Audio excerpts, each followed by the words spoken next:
As you can see by the end of my handlebar, I'm going to have to cut a slit or cut a hole because this mirror has to slide in through the end of that handlebar. Initially, I'm just going to use my pocket knife and cut a slit and see if that'll work.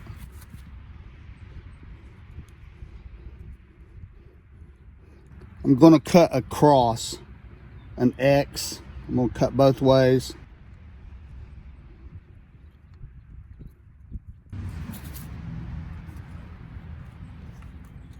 That's not really working. That rubber on the end of the handlebar is probably too thick to get that in there. So I'm going to have to trim out the end so this will go in there. There's one thing I want you to keep in mind when you're installing this.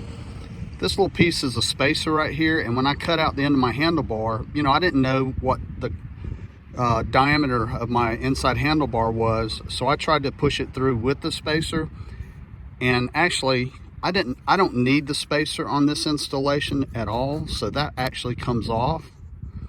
So if I would have done it again, I could have used this particular setup without the spacer, and it may have pushed in, but it doesn't really matter. I cut out the end, small diameter on the inside. I don't need the spacer. You may not either, so I'm going to install it now using that straight into the end of the handlebar.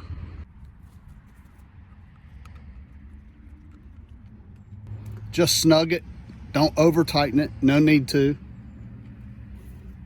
All right, it is in there, it's snug, it's not going anywhere.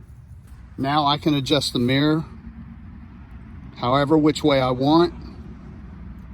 And if you want to adjust the tightness of how easy that swivels, there's another Allen right here. So I'm gonna give it just a little bit of a tighten. And now it'll make that seat in place much easier if you just tighten this little screw. So when you hit a bump or something like that, it won't go out of position. All right, this Hafny mirror is gonna work for me. I hope you enjoyed the video. I hope it was helpful to you if you are looking at this product.